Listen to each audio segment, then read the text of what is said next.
thing right now. So as I mentioned to you, Cole, last time, we're going to wait a couple of minutes for people to connect, and we usually stream to four different platforms depending on where you're watching. So this is on LinkedIn, YouTube, Facebook, and Twitch, and we are taking live or we're reading live comments and responding to some live questions through LinkedIn and through YouTube. Absolutely. And so I'm showing that I'm showing that we're live on LinkedIn. It is going and loading. Oh, here we are. So for some reason, I've got some nice feedback. So perfect. So no, welcome everyone. We have a very exciting show. Vlad and I are very excited about this and have been since our first conversation. Welcome. I don't know, maybe a day and a half ago. I'm not sure if Vlad slept any with all of the crazy different things that we were talking about. But no, so please get ready and buckle up. And now the point in the show in which I get to, well, the first point in the show in which I get to slightly embarrass Vlad. So Colm, as you may or may not know, Vlad runs a fairly successful or a very successful YouTube channel in the space called Solus PLC.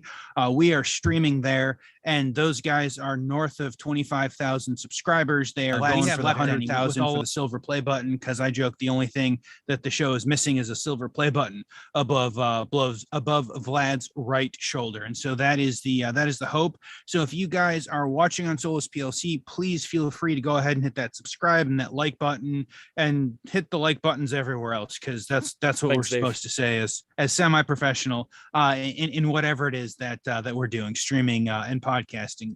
So in addition to that, we recently started a manufacturing hubs channel. It's mostly where you're going to find all the clips. So as Colm and all of our other guests gives us these amazing tidbits of knowledge, we realize that not everyone is going to sit down and watch an hour of long form videos. So please go ahead and check out that channel. I think we're posting 3 or 4 times a week as we are rolling out the new podcast as well. Mm-hmm. So I it always puts a smile on my face to see those up there and the amazing parts of the conversation that we're having. So we will go ahead and drop that link in there. And so as we're getting ready, so as everyone knows, we are talking emerging technologies this month on Manufacturing Hub. Colm is our third guest, and as we get ready to get started, we'd like to thank Siemens for sponsoring this theme. And speaking of Siemens, we have a Siemens giveaway going. So if you guys can check the link, and you can also reach us at manufacturinghub.live/Siemens-giveaway. We've got some Siemens software packages that you guys can go ahead and check out. It's a very easy, straightforward, go ahead, sign up for the newsletter, and you guys will be entered to win all of that as well. We're excited to go ahead and give that away, and we think that it's going to be the first of many. But no, again, please feel free to hit that like button and the following button for all of the pages to make sure that you can check out all of the content of this show. And yeah, I'm excited for this. Do we have anything else before we jump into this thing live, Vlad? I could not have said it better, Dave. Fantastic. Maybe next week we'll make Vlad try to say it better. But no, everyone, welcome to Manufacturing Hub with me, Vlad, and this guy down. Wow, let's try that again. Hey everyone, welcome to Manufacturing Hub with me, Dave, and this guy down here, Vlad. This is episode 40. We've got Colm Gavin of Siemens, and we are talking digital twin and virtual commissioning. So Colm, welcome to the show. Thank you for being here. Thank you very much for having me, Dave and Vlad. Glad to be here. Thank you for joining us, Colm. Really appreciate it. And I think, as Dave had mentioned, we had this slight discussion start with John, who joined us last week, and he was the one who pointed us in your direction as an expert in digital twin technology, something that we've been wanting to discuss for quite some time. I think it was brought back as far as a couple of months ago when we talked about, again, different technologies in Industry 4.0, digital transformation, and I only think that it's only going to continue to grow in that direction. But before we dive into those maybe more technical topics, I would like to get your background. How did you get into manufacturing? What was your experience like starting up? So thank you. Yes, so Colm Gavin again. I'm part of the Siemens Digital Enterprise team here in the US, promoting Industry 4.0 topics and cross business unit solutions from Siemens, from our factory automation division and our industrial software group as well. Solutions that really hit home for delivering concrete value for customers, embracing new innovations and technologies. So that's kind of what I'm doing right now. The background where I come from, as I mentioned, I think I mentioned to you guys already, I'm an automation guy at heart. Many years, graduated college in Ireland in '95, and then worked in the US for System Integrator for a couple of years, and then worked for a machine builder for packaging machinery for a couple of years. And then in 2000, I started with Siemens and did as an application engineer, worked many years as an embedded engineer with Siemens at Gillette, actually in Boston for many years. And then when we did our next generation software, I had an opportunity to travel to Germany. I was in Germany for many years on the development of our TI portal software, user interface design and requirements and so on. And now I'm back a few years in the US promoting the automation, and just then recently joined our software group, our digitalization group, where we're, these Industry 4.0 topics, which hit different business units within Siemens. So that's a very interesting background. I want to dive in a little bit into, let's say, digital transformation. I think is a topic that is fairly understood by most of our listeners. But what about the, I guess, digital commissioning, and I would say maybe digital twin? Could you give us a better definition, or I guess for someone who's not necessarily seen some of the demos, hasn't heard of what it really is, could you give us a good breakdown of that? So from a Siemens perspective, we look at the digital twin in three different areas. You have a digital twin of the product. So if you're manufacturing a bottle or a glass or whatever it is, or car, you have all things regarding the CAD model, the properties of a product. We say a digital twin of production, and that's the production machines that are making whatever that product is, cars, chocolate, toys, whatever, right? So digital twin of production. And then in many use cases, people think, we refer to digital twin of performance. And that's Siemens way of maybe looking at the data coming off the machines. Many people think, the digital twin is just a representation, data coming off the machines, and it is. So there's different, depending on where you're coming from and what your perspective is, you may have a different idea of what a digital twin is. And in fact, if you ask 10 different manufacturers, what is a digital twin? Are they designing the product? Are they building the product? Are they pulling data off the product? They'll all have those different perspectives.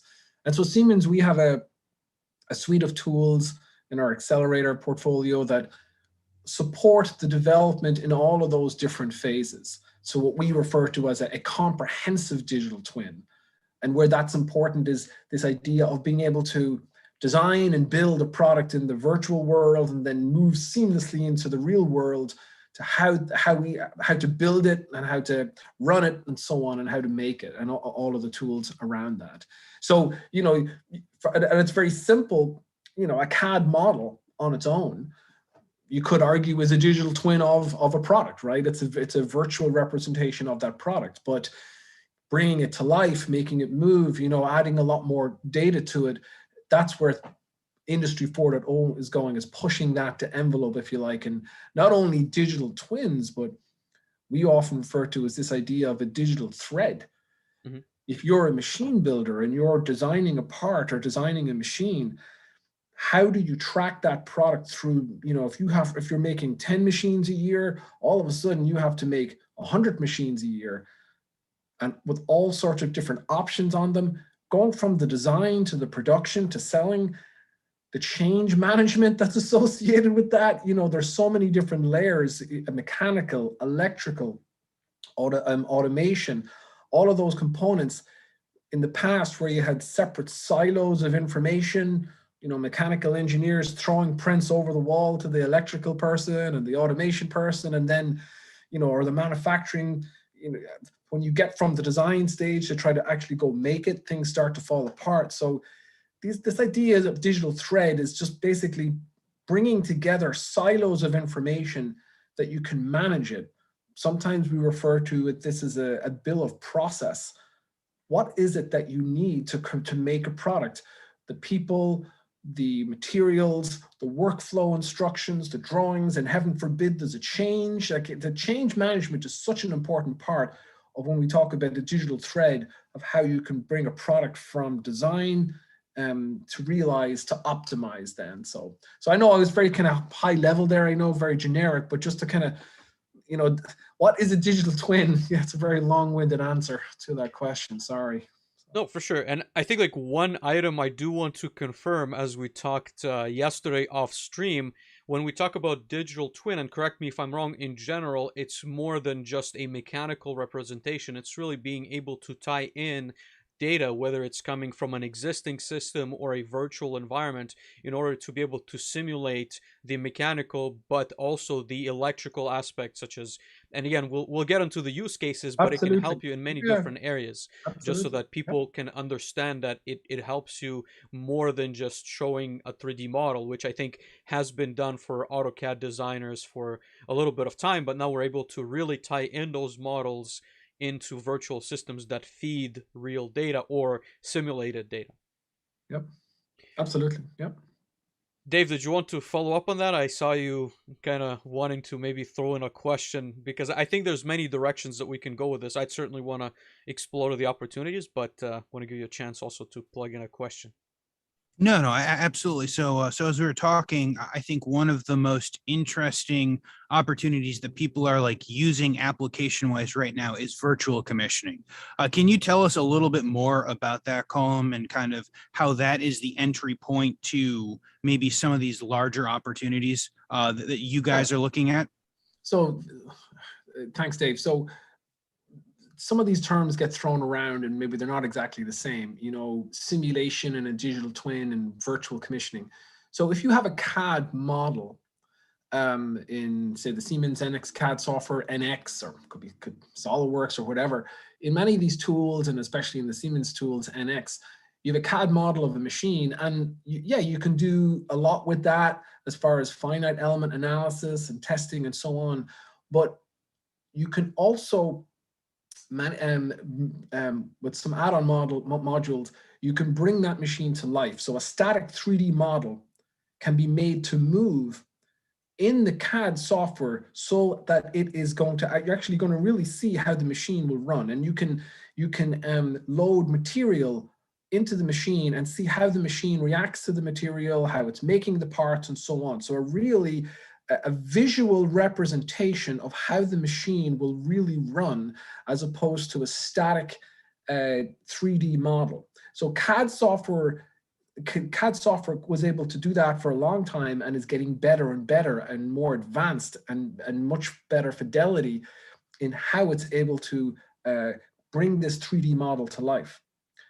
Where the virtual commissioning in particular comes in is the mechanical engineer can drive those simulations internally. He can just create his own little sequence chart, you know, do this, and then do this. He can write a little script in the software, in the CAD software, or create a timing chart to do that. Virtual commissioning is where we say, okay, instead of the mechanical engineer dreaming up, this is how the machine's going to run, we bring in signals from the automation, and they can be coming from a real PLC, or the best use case is what we refer to as software in the loop. We are bringing in the signals, the I/O signals from a virtual PLC. We can suck those into the CAD software, and then we use those tags and the behavior of those variables, on, off, or integer, real, whatever. We can use the behavior of that data to trigger the simulations or the emulations that you see in the machine. So that therefore, when you run the simulation, you have on one side mechanical software showing how the machine will run, and on the other side automation code that's actually running it. Turn on the machine, move the part down the conveyor. When it hits a sensor, stop, extend the arm, so that the PLC thinks it's communicating to a real system. And so it's a total game changer in a sense of really being able to validate what the machine is going to do, because it's not just the mechanical engineer going through a sequence. It's the automation engineer with his full code behind it. And then, of course, so long story short, it's the bringing together of the automation world to the mechanical world, where the automation world is driving the simulations that you see. And all of a sudden now the automation person has a virtual machine that he can then test his code against. In the past, he was normally at the end of the line. We all know, we're all automation guys here. We were the ones who get dumped on when mechanical guys out there, sorry to say it, but between changes and maybe you go on vacation or whatever, we get them. Our time that we thought that we would be able to debug in the machine is usually far less than what we were told we would get. But of course, the ship date for the machine never changes. So we get squeezed. So the ability to do all of that code testing, and as we know, any of your coders out there know the 80-20 rule, right? That last 20% is the all of the what if scenarios, and have you accommodated for this? Those are the ones that will kill you on a real machine, on real commissioning, when you were not able to, like, all of a sudden the machine shows up, and it's just slightly different than what you thought. The parts are slightly different. The position of sensors are not where you thought they would be. If you're able to kind of rewind the clock, go back in time, and now if I could test out all my code, and in particular, I love the error handling scenarios, because you could say for a lot of machines, you know what, the sequence of operations was pretty well known. We got that down. What kills you on the automation side is always the error handling and what if scenarios, where if this doesn't happen and this is happening at the same time, what's going to happen over here? That can be very difficult to visualize as you're an automation engineer without the real machine to really test it. And we used to joke, when we would download our code when we finally had the machine. It's like bombs away, right? You hit the download button for the first time, and you hope that motor is going to go. You hope it's going to work, and things. It's any of the automation guys know, when you bring a machine to life, you do it very carefully, very slowly, to make sure everything's working in the right direction. And of course, you still have to do that, is to make sure that the stuff is wired correctly, or the coupling is mounted the right way, that it's going to send the motor in the direction that you think it's going to go in. But nevertheless, long story short, having the ability to really debug and test your code ahead of time with all of your fault scenarios, those are the ones, because if there's a problem on the machine, we all know the operator is going to look at the operator panel, and if that alarm message is as clear and as precise as possible, and you have considered all of the what if scenarios, then he should be able to, fix the jam, or just restart the machine, or whatever he has to do, make it as simple as possible. And the sooner you can do it, the more you can fine tune your code, iron out all of the bugs.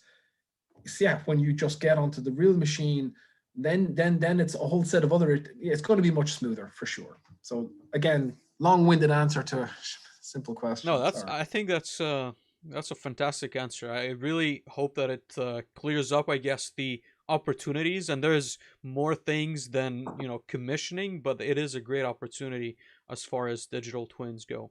We have a good question in the chat, which I think would be an interesting segue into also discussing, what does it take to kind of build out a digital twin, like which parties are involved, and what kind of sequence of event can occur in order to produce something like that. But the question is, how do you address the issue of building libraries for every component, whether electrical, mechanical, or control, in order to use in virtual commissioning? So maybe, take us through the process of a current company having, prints of their new equipment, or they're looking to test some equipment.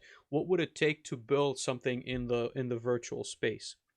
So within the Siemens software, and let me just step back a second here, because there are different types of simulations, different virtual commissionings for different use cases, whether it's around sizing of components, whether it's mechanical verification of a machine, like a packaging machine, and that was the use cases we were just talking about.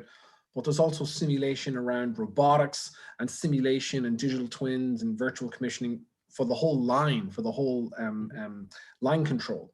So and those are all valid use cases. So depending on where you're coming from, it will depend. But if we focus on, say, the machine builder, if I'm building a machine, for example, and I want to bring that machine to life, a packaging machine, for example, the process or the workflow, of course, the mechanical engineers, excuse me, they will be much faster in developing the, if we're using NX, Mechatronics Concept Designer from Siemens, there's really a set of 8 steps required to take a static model and bring it to life.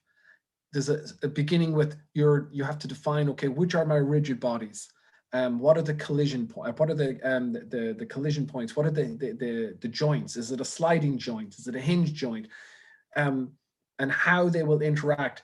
That process for a mechanical engineer is actually very easy. They'll fly with it as far as applying what we refer to as the physics to the model.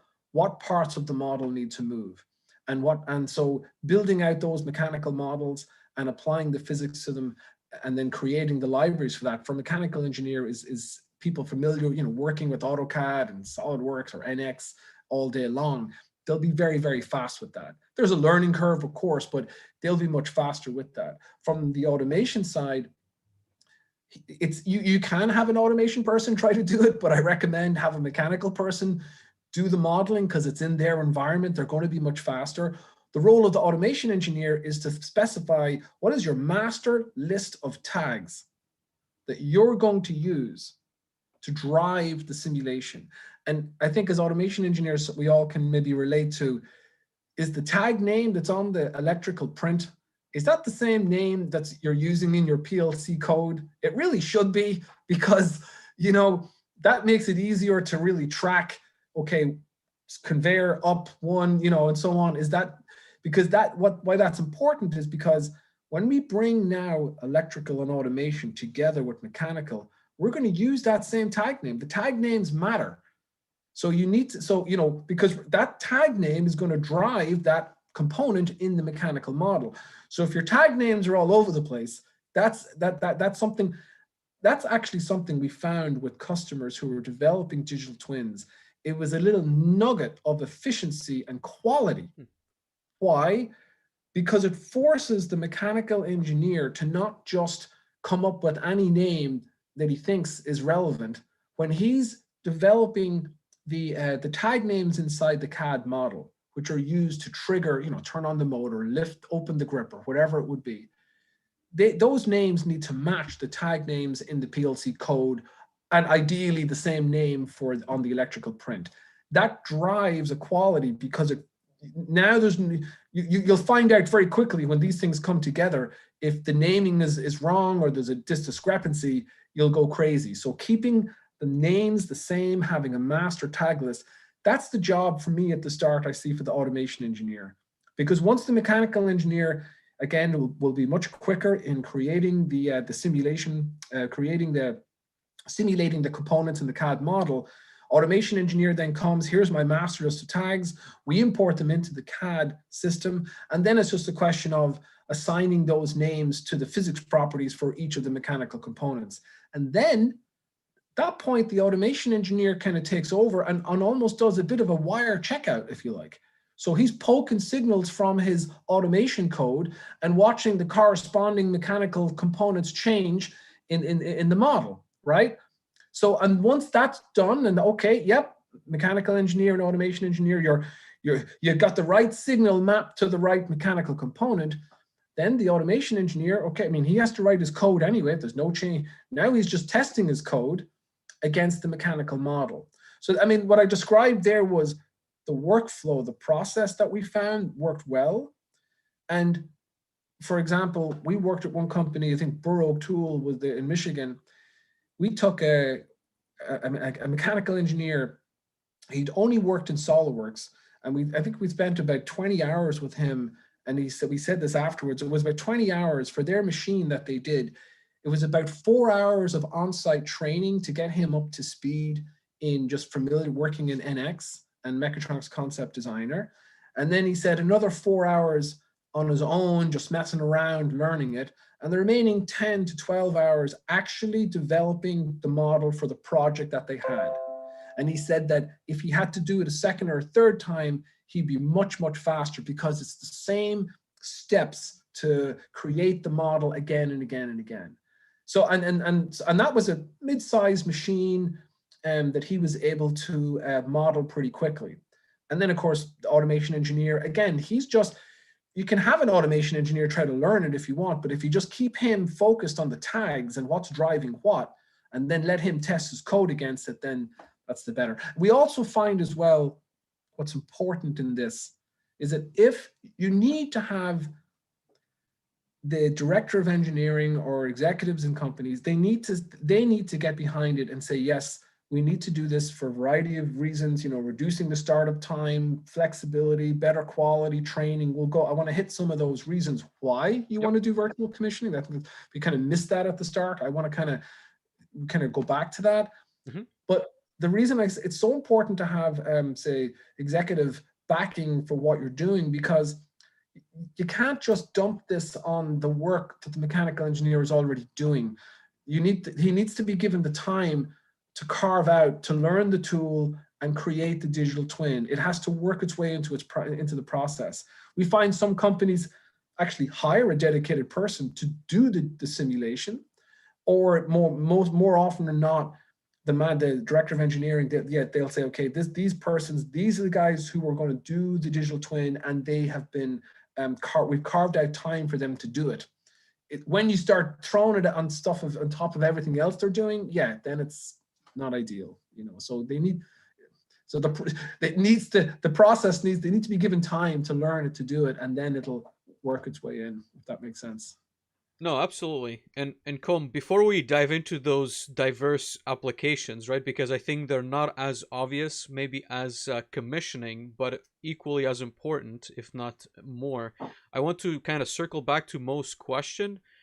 He was asking, you know, about the different components, and again, correct me if I'm wrong, but my assumption is that you have a pretty long list of library items that are available. So let's say if you go into the Siemens simulation, then you can probably find all your drives or all your controllers on the electrical side, and probably even more components from other third-party vendors. And then if you want to create something custom, then you would have to add that as a component, and you can design something that is either not there, or you can I mean, it's just like you would expect out of like a CAD software, right? Where you can add your own components as needed. So we have, when we talk about, again, our digital twin for machines, it consists of three main components.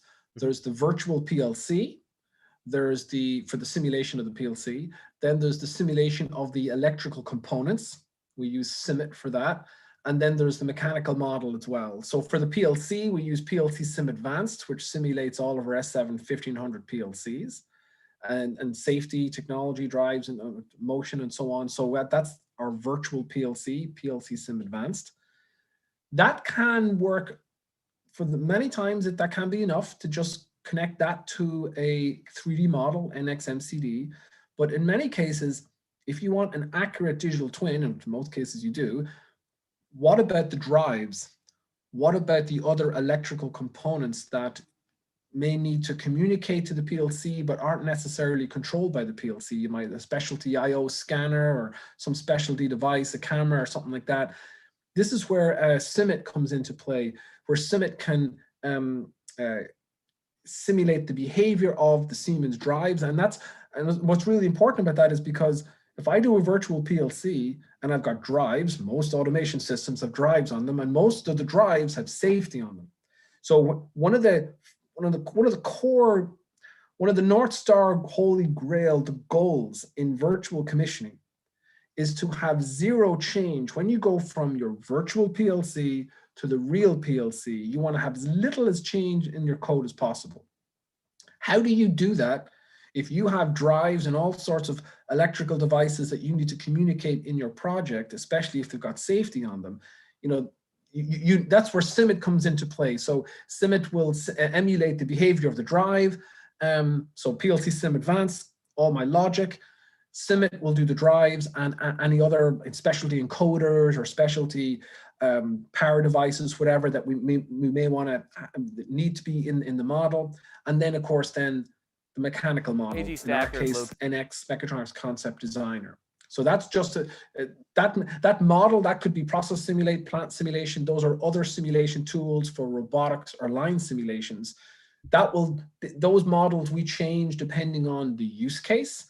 But the first two, the virtual PLC and say the simulation of the electrical components, that's PLC Sim Advanced or CIMIT. And within CIMIT, going back to your question, sorry, no long-winded answer, but within CIMIT, there are, yes, a vast library of elements that you can choose, valves, piping, and so on, that you can bring in that can simulate the behavior.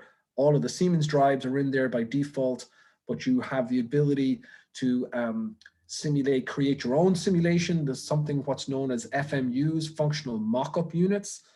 Those are if you have an electrical component that behaves in a certain way, if you're able to create the runtime behavior of that as a functional mock-up unit, that file can be imported into CIMIT, and then we can simulate that in CIMIT as well. So very open in that sense. So like, this is where I was like, if I only had a picture in the background, I could show this much clearer than it is to talk to. But No, but I think it makes sense, right? And once you create it, you can use it in, again, different applications, different business units, right? Like you grow that library just like anything else as you continue to develop these simulations. But no, I think that answers the...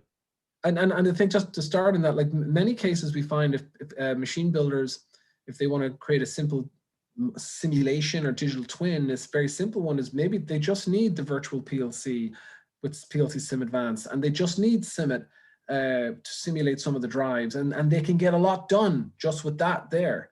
It's then if they may not need a CAD visualization of the machine, but if you want the CAD visualization, because in many cases it's one, and automation guys, maybe you'll this will resonate with, you can poke the automation all day long, but until you have material running through the machine, it's difficult to really see how the machine will behave.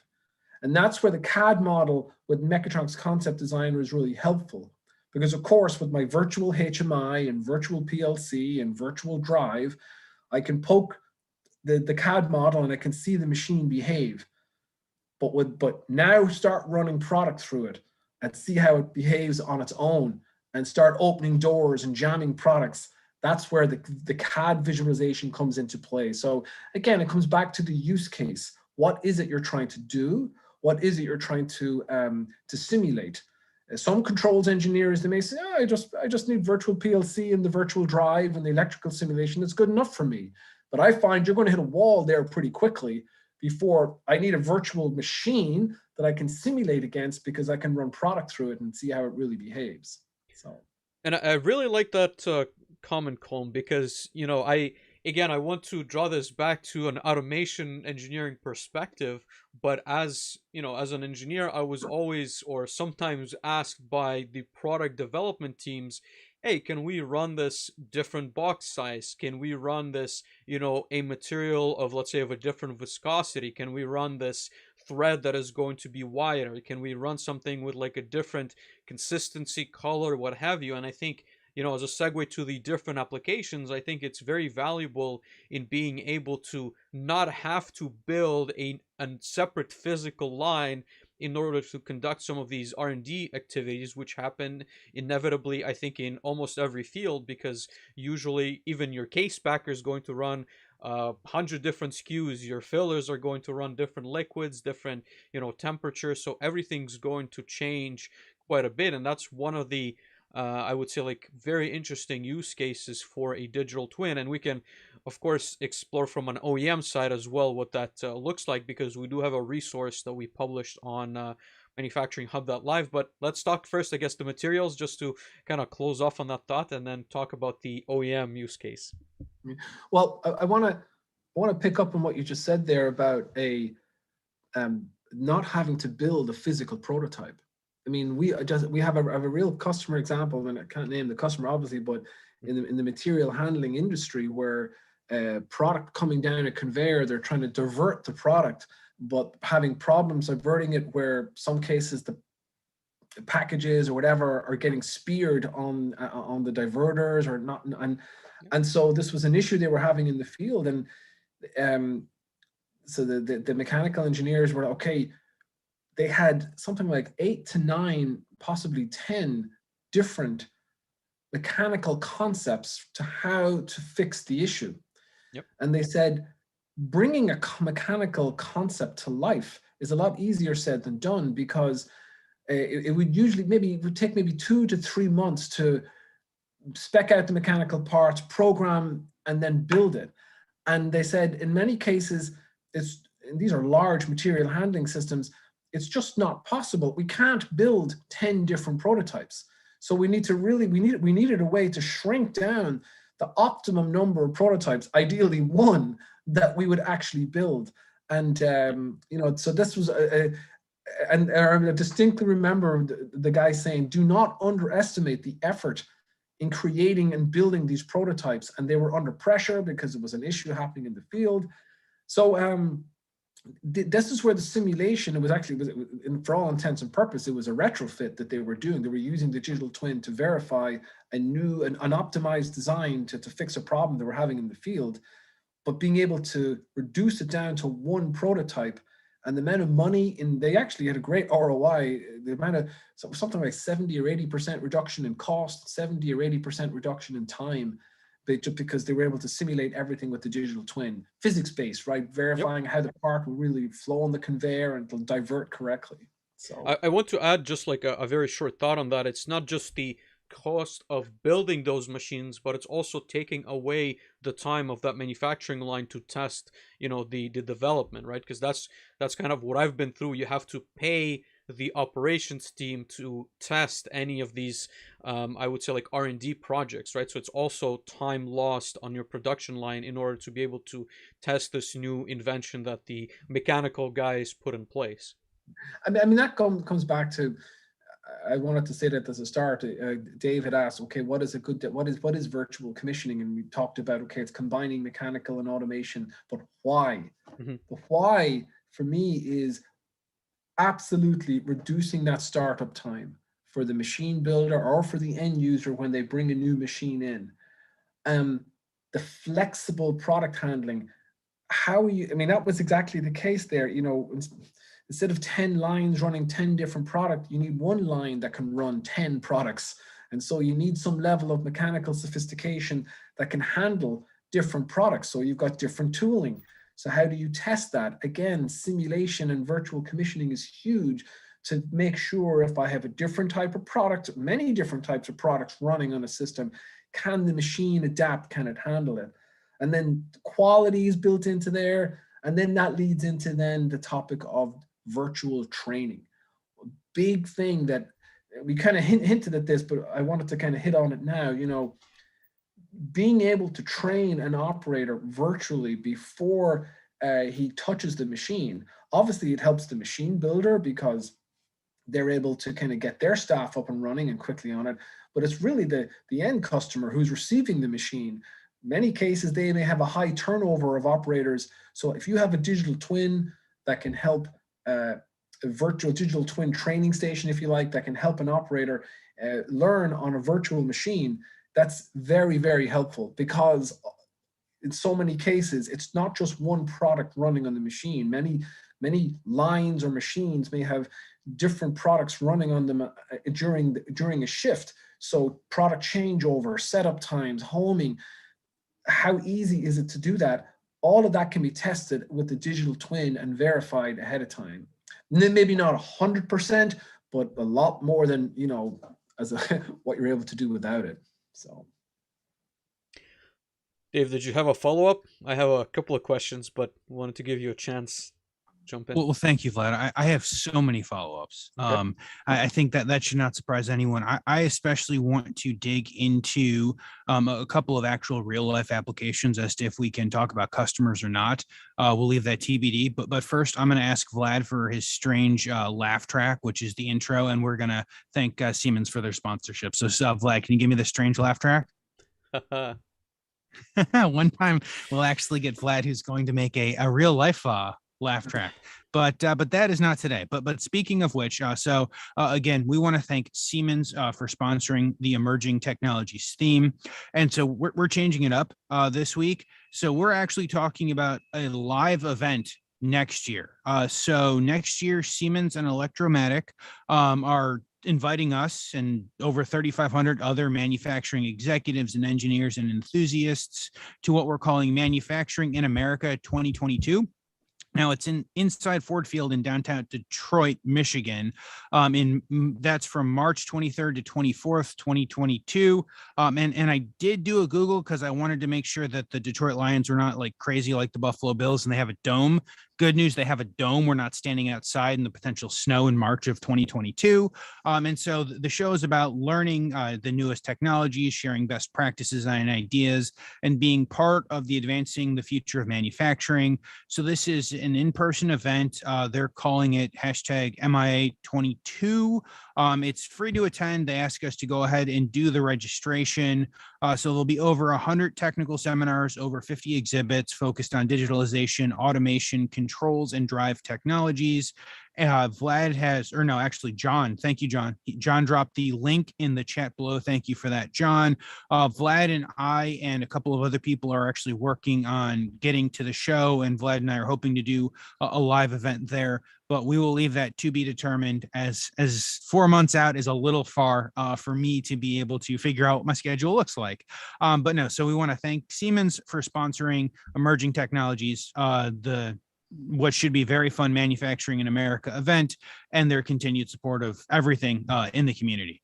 So with that, Colm, I want to jump back into some actual applications. And the reason I ask this is because we've talked about all of the things that we can do. And from an automation engineering standpoint, or from nearly any other standpoint, I mean, it seems almost like sci-fi, right? Like we can go from it taking 3 years to build a machine to we can have a person who's very good at CAD potentially mock up a machine in 20 minutes or in 20 hours, so half a week, and we can see it moving. And having lived through many of the, hey, we're buying a machine, this is kind of sort of what it should look like, cross our fingers, 3 years from now, if it shows up on time, it shows up.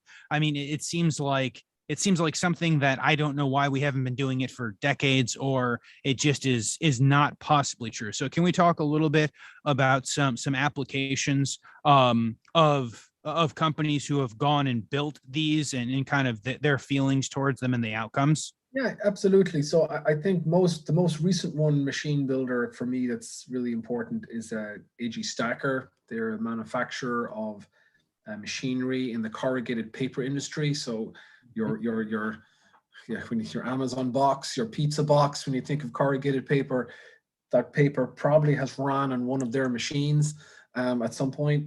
And they embraced this idea of using a digital twin as a training station for one of their shows in August. And we developed some digital twin training stations with a pedestal, a real HMI, and so the operator could get a sense for interacting with the machine, and then using a large screen that would be the model running. And we developed that for the show, and it was just really astounding because we had 3 digital twins in their booth in the Supercore Expo in Orlando there in August. And customers would come in and they'd interact with the real HMI, and they'd see, oh, I can see the real machine moving, and it turned out to be not obviously a fantastic tool to train operators, but it turned out to be a phenomenal sales tool for AG Stacker themselves, because customers were looking, saying, hey, I can see my product, I can see the product, the corrugated paper. As you can imagine, in packaging, there's like gazillions of different variations of how the paper is cut and managed, so the bundles that they would deal with. They were able to, customers were looking at their machine and going, wow, so you can show me how my product will run in the machine. And then they would actually come back, they gave dimensions of the products to the AG Stacker engineers, who then the next day were able to model it up and say, here you go, this is how your machine will run. So this company really were had the insight, the foresight, I should say, not only to develop the digital twins, but they knew that these were really effective sales tools. And it was kind of funny with their other machine builders at the show who brought real machines, and they just sat there collecting dust because you can't run product at a trade show. Mhm. We were running different products across 3 different digital twins. There were customers in the booth. They were there for hours, just really getting a good understanding of how the machine will run. Because they used to say, well, if I want to see how good the weld is, or where your piping is on the wiring, that's another visit. I can go do that. I don't need to come to a trade show to do that. Trade show, they really want to understand, will their product run on the machine, and again, for new machines. So it just turned out to be this incredible side effect that, wow, these are great sales tools. Now, what does that mean for this company, AG Stacker? What does it mean for machine builders in general? Their sales colleagues, or AG Stacker, they want to take these digital twins to their customers. It's going out into the field, and also early collaboration, where they can, without an actual machine even being built, they can collaborate with the customer remotely. And in our crazy COVID times, right? This is another benefit of the digital twin. The validation. If I'm an end user and I'm buying the machine, I want to have an early, say, design review. I want to validate what I'm getting and make sure that it's working before it shows up. Mm-hmm. So this technology, digital twin, epitomizes that. So AG Stacker was one company in the trade show, and there's a video up in my LinkedIn that I think we can send a link to that shows their digital twin training stations, because I think it's very interesting to see what they did. I think a lot of other machine builders could learn. This could be, you can hit a few birds with one stone here. It's an effective way to train operators. It's an effective way to sell your machines. It's an effective way to maybe grow ongoing revenue. To how do you help optimize the machine afterwards? They even felt that they would get a much closer cooperation with their customer if they know that something needs to change, and they have that close cooperation with the customer. They can make the change into the digital model, make a change, test it, and then push out a new product or push out a new variation. So the loop, the feedback loop back to the machine builder can be much shorter. So a huge amount of benefits there. So that's AG Stacker. But one thing I mentioned there that's very important when we think of customers is the relationship between the machine builder and the end customer. Because if I'm the end customer and I'm using this for validation, this idea of a digital twin, what end customers do we know, manufacturers, if you like, have taken that to the extreme? And that is, of course, if you look at in the automotive, two in particular, Ford and Tesla, where virtual commissioning is a milestone in line commissioning. You can't get paid unless the digital twin models are submitted and tested and verified. So this is I don't mean to scare some machine builders, but when end users start, they see the value. It's not like, okay, I could do an early design review with you many months before I get the machine, and I can go through my checklist, that's great. But if you want to follow a standard, have you created a standard? Like Ford and Tesla have built that into their specifications. The digital twin will do this. It will, to make sure that when that real machine shows up, there's no ifs, ands, or buts. There's no miscommunication. And I think that's a trend you're going to see more and more, where maybe an end user in the past, they may have asked for, okay, the PLC program with the machine, or maybe I want a CAD model for the machine. Get ready. You're going to see end users saying, I want the digital twin of the machine. And I want, and there's ways that machine builders and end users can work together so that they can share data, so that there's no IP loss. There's ways that we can work with them to lock down a file or a certain way that if a machine builder is afraid, I'm not going to give my end customer the digital twin. I could be giving up some IP. There's ways around that they don't have to do that, but still satisfy the need of the end user for, I need to validate. I'm paying a lot of money for this machine, and I can't, because what used to happen, I heard one, I'm not going to name the customer, I had one end customer say to me, The machines come in, the line builder or the machine system integrator, he spends a month online, and I get, I get a Word document saying this is what the machine is going to do, and they're on site for about maybe 2 or 3 weeks making sure it works, and then they're gone, and then I'm left holding the bag. And so I think there's a lot of end users out there that they have more power than they give themselves credit for to push back on the machine builders and say, if you want me to buy this machine, I want to, in the validation and sign off, I want a digital twin. And if those end users have built digital twins into their specifications, that's only going to help both parties. This trend with Industry 4.0 and becoming a digital enterprise, it's not the machine builders on their own, it's not the end users on their own. They need to come together. That the end users need to start demanding these models, these digital twins, which give them their better validation, verification. But it only helps the machine builder because it's going to help them produce a better quality machine that's going to have less real commissioning time when it shows up on site. So it's a win-win for both. Siemens is educating end users and machine builders on these tools, and then we can help them onboard these technologies effectively and quickly. So. No, absolutely. I think again this ties back really well to some of the business problems that we talked about earlier in this discussion, because ultimately the time of commissioning is getting shorter and shorter, and ultimately this is something that we didn't really mention, but a lot of times it's driven by market demand and by teams that are external to, let's say, the engineering team. So you have this pressure to deliver a reliable machine because there's deadlines that have been put in place outside of your own control per se, right? So there's a lot of there's not a lot of wiggle room, so to speak, for a machine that arrives in a different state than what it was set to be 2 weeks ago, for example. But no, Colm, I want to, discuss some of the, I guess, advancements that you will see in digital twin technology. And Mo, once again, brought a very good question that I think can segue us into that, which is actually very close to that. So Mo says, going beyond the commissioning, could you comment on the uses of digital twins for machine post-commissioning? Have you seen a live digital twin used to validate ideal machine performance versus real-time performance? Is there a possibility to give the end user the ability of identifying bottlenecks, issues, etc.? And that's, I think, a very good question. And we talked about, a little bit about the variation in the material. So maybe, what are your thoughts on what's currently available? Actually, great question. And there are two parts to that question. There was the optimizing of a machine in real time. How can we use the digital twin to do that?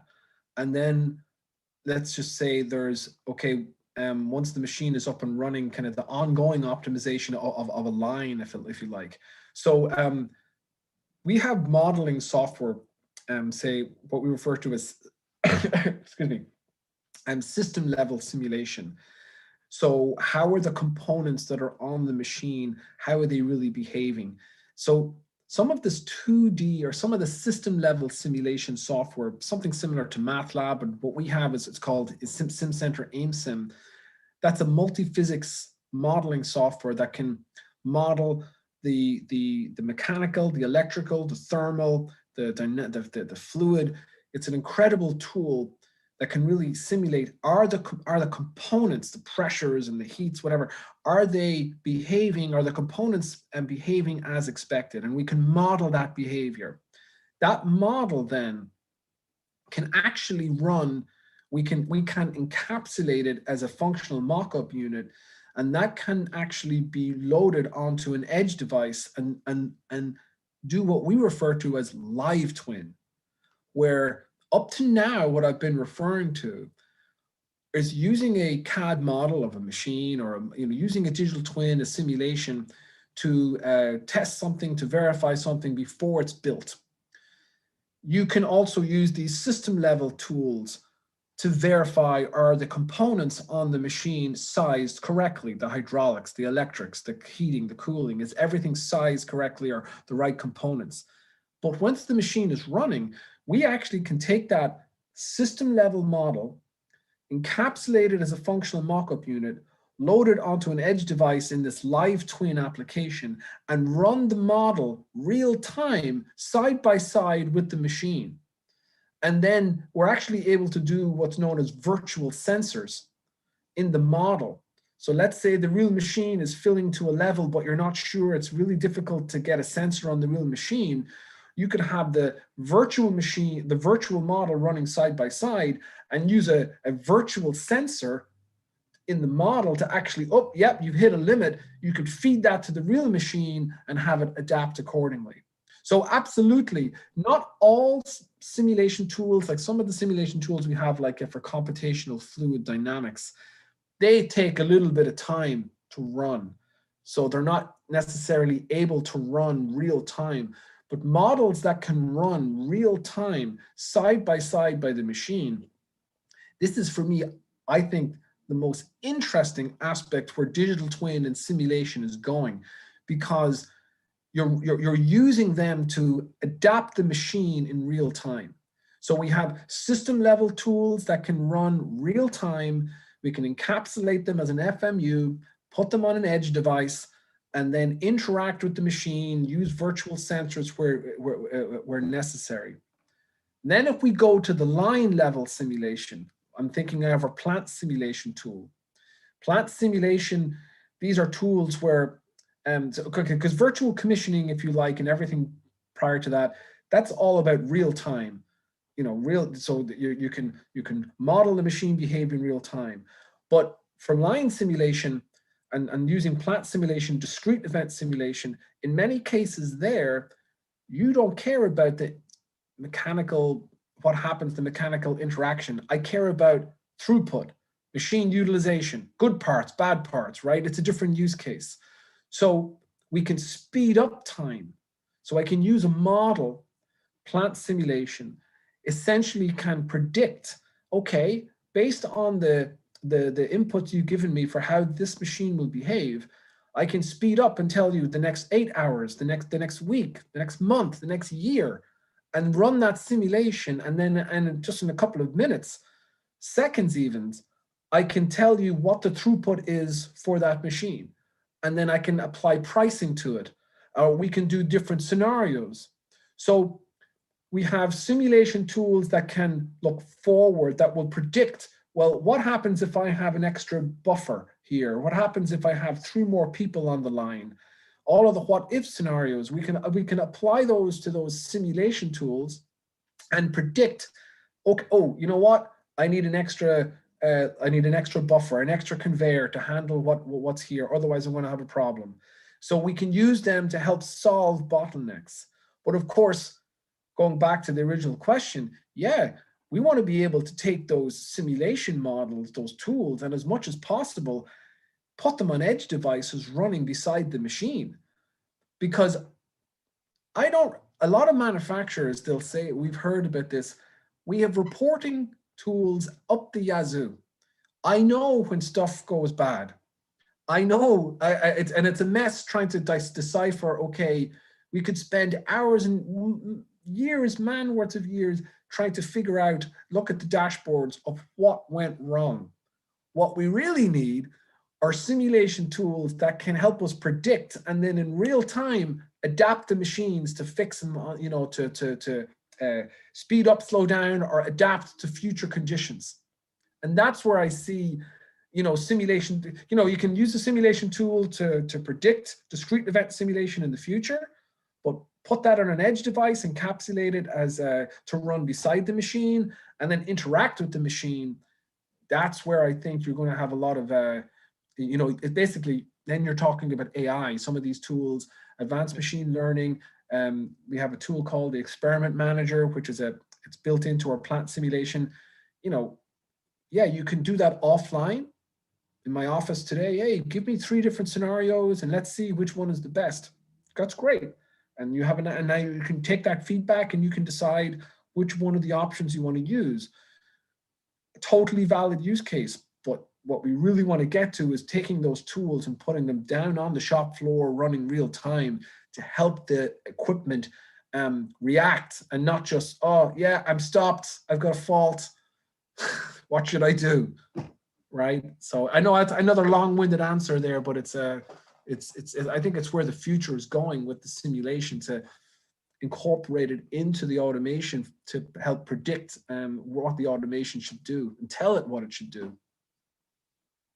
No, absolutely. So I love that, Colm, and I think that that is one of the most interesting, what I would call practical applications, or where we can already be half a step away applications for artificial intelligence. And I think one of the most interesting parts that you brought up is not just kind of demand and throughput, but we can actually go through the process and pull in costing, and we can live cost, what it costs to go run product at whichever rates here live today, and we can figure out how that changes based upon cost of raw materials and power and kind of all of that as we move forward into the future, which is going to help the ever more connected universe. Well, one other aspect where this is going in the future, and people can look this up in Google. If you just Google AI and the chocolate factory, so you go Siemens AI and the chocolate factory. This is one of my all-time favorite applications,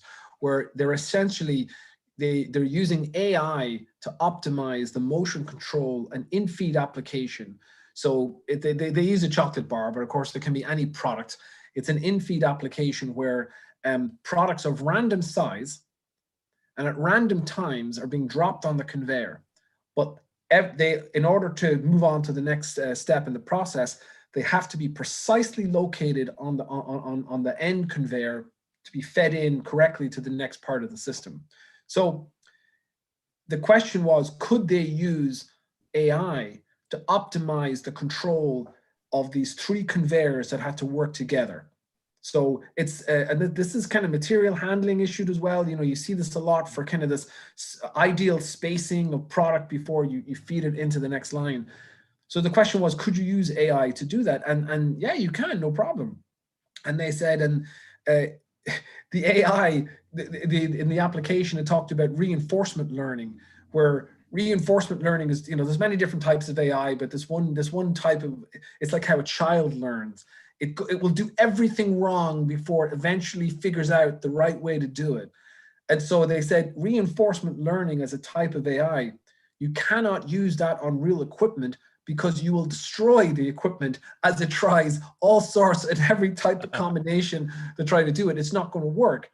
So they still wanted to use reinforcement learning as the way to teach the AI to train the motion control on the machine.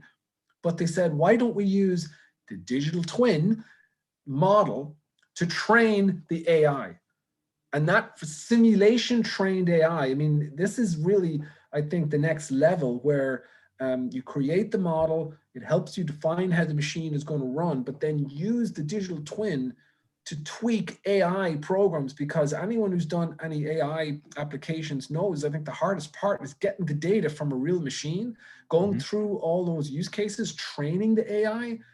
If you have a digital twin and you can get as much of that done as possible, I mean, why not use that? It's a fantastic use case. I mean, in that particular one with the AI and the chocolate factory, they said it would take something like 3 million cycles on the machine for the AI to learn correctly how to place the products across these three different conveyors to get the precise infeed. They then said, but 3 million cycles on a real machine was impractical, wouldn't work. And they did it then with they used the simulation to train the AI on some, a pretty high powered computer. And it was over a course of something like 72 hours. The AI had trained the motion control, application. So a lot of application, that's something that if you invest the time, the digital twin, we started with virtual commissioning. My God, it's so much more than just that. People shouldn't just think, oh, I'm going to do a CAD model and I'm going to make the CAD model come to life. And then I do my machine once and then I'm done. I just, it's going to sit over there and it's going to collect dust. No, you want to keep that model very close, identical to the real machine. You want to get some extra revenue from your end customer to help optimize that machine by using the digital twin that you've created, retrofits, training, optimizing the machine, sales, promotion. I mean, there's so much more to it that people have to step back and kind of, you know, just look at what's out there. So. Absolutely. No, I think that's amazing. Again, I love that example. And to shout out one of our earlier emerging technologies conversation. So episode 38. So a couple of weeks ago, Jeff Winter was talking about how he is most excited about artificial intelligence and what intelligence can help do to kind of go through the process of optimizing. And we briefly got into kind of mainly like maintenance style conversations. But I think that the conversation that we're having as to how we can leverage a digital twin model in order to kind of do all of these things is very exciting. It's absolutely very exciting. I mean, if you think about it, if you have a complex packaging machine and you're a controls guy and you're tasked with coming up with the most optimum way that these mechanical components should move these parts around to do whatever they need to do. Yeah, if you're able to, you know, have AI help you develop your motion control program, and you're doing it based on it's your digital twin is what the AI is testing it against. I just think that can open up a lot of opportunities, you know, rapid program development as well, and so on. So. And I would give an even like simpler example. You know, I've been part of many like speed up projects, and a lot of times it's just run parts to failure, right? And then figure out what you need to replace them with. And in many situations in manufacturing, again, because once you identify a certain bottleneck, I guess the task is, can we speed up the existing equipment, or can we add, you know, a second piece of machinery? And in some cases, speeding up is usually cheaper, but a lot of times, again, there's no easy way to figure out whether or not we can just, obviously in automation you can just crank up the speed of let's say your PLC, but at the end of the day your mechanical components don't always respond very well to that approach. Yeah. But hopefully, the last question that one of your guests had, I thought was very, very well put. And yes, not all simulation models can run real time, but the ones that are able to run real time. And in fact, sometimes we refer to some simulation models if they can run headless, meaning that you don't even need, there is no interface to it. It's just a program running on an edge device that's interacting with an MES system, an ERP system, and the automation. And it's simulating, it's looking at, well, I've got these level of orders coming in. I'm looking at how the machine is running, and every 2 minutes or every 10 minutes, whenever, I'm going to run a simulation to predict, oh, I need to speed up, I need to slow down.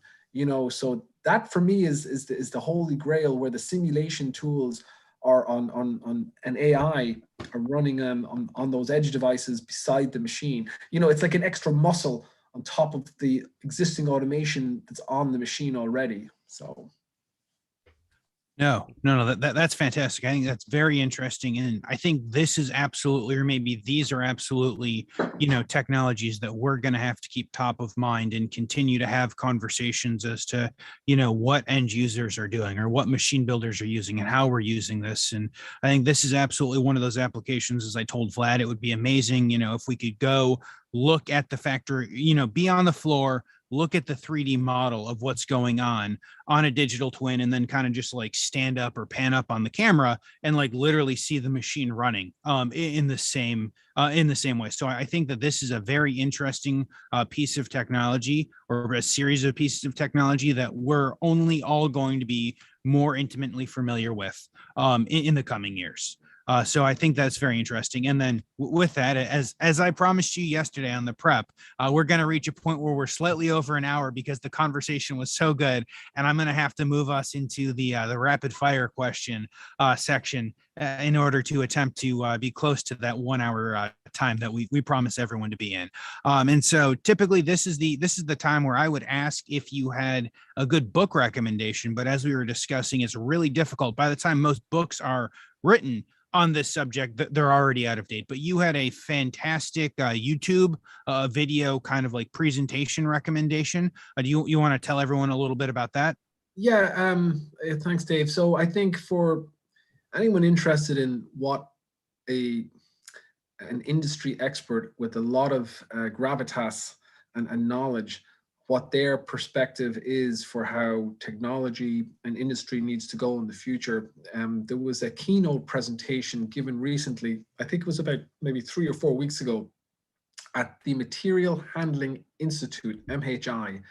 And the keynote was given by Amazon's Director of Robotics and AI Strategy. His name is John Battles. His keynote presentation, it's up on YouTube. I think that's the link that Dave will add here. It's brilliant. It's all I can say as far as an insight into technologies, not just for material handling, but I think across many different industries, where technology is going, what people need to think about, and you know, sustainability, Industry 4.0, supply chain, you know, compute 2.0. I mean, he hits a lot of topics there that you could have an endless podcast just on some of the topics that he hits, but in a very, very insightful way, and I think, you know, compassionate way, you know, to how to be, you know, how do we get 50% energy out of some of the systems that they have now? You know, there was a lot there to kind of consider. So. No, absolutely. That's interesting. And that is on top of my list of videos to go check out. I think that is very interesting. Thank you for bringing that to all of our attentions. So the next question is Colm, who should connect with you? Who do you want to talk to? Who do you want to help? You know, what sort of customers are you looking to talk to? Who should connect with you? Well, in you know, beginning with, you know, machine builders or line builders who are interested in really getting involved with understanding more around digital twins, how digital twins technology can help them grow their business, plain and simple, whether it's through faster commissioning time, through training, virtual training, through promotional sales. You know, there's a lot there that we can show from an end user manufacturer perspective.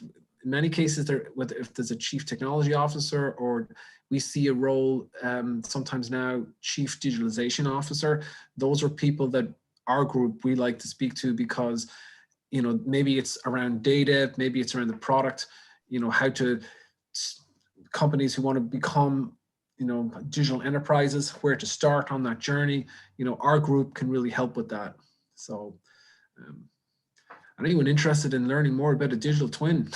So, No, I think we've got maybe a dozen or more people in the comments who are who will be spending the rest of the night trying to learn about digital twins. So thank you for throwing all of us down that rabbit hole. And so last question I have for you, Colm, is do you have a good piece of career advice for folks in manufacturing or for folks in automation? Well, I think career advice for me, depending on where I work from the US and in Germany, I think number one, I think it's nothing new here, is stay flexible. And I'll be ready to, every 3 to 5 years, get ready to learn something new. You know, look at the industries will change. Do not stay static. Stay hungry. Stay hungry. Mm-hmm. Stay hungry for the knowledge. And those who embrace, you don't have to embrace every cutting edge technology, but you need to stay up with it. And the doors, what I've noticed, I mean, from career development, the individuals that I've worked with who are, you know, keep their nose down, but are tenacious workers, tenacious learners, tenacious curiosity. How do we make this better? Doors will open for you. People will recognize that, you know. Don't just go along to get along. You know, you got to try to, you know, life is short. Try to have fun and try to do something creative. And if you stay tenacious, and I've worked with the groups where, you know, there was a really good mix of people, a good mix of open, honest input, combined with hard work, creativity. Yeah, you know, great things will happen from that. So I don't know if that's.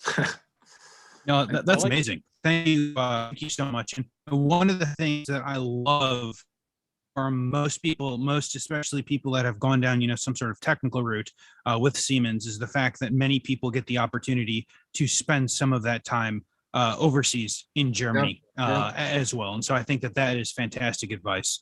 Thank you very much for that, Colm. Yeah. And so thank you, everyone. This has been episode 40 of the Manufacturing Hub with me, Dave, and Vlad. For our podcast listeners, again, we are doing a giveaway of Siemens software. You guys can go ahead and check out manufacturinghub.live/Siemens-giveaway.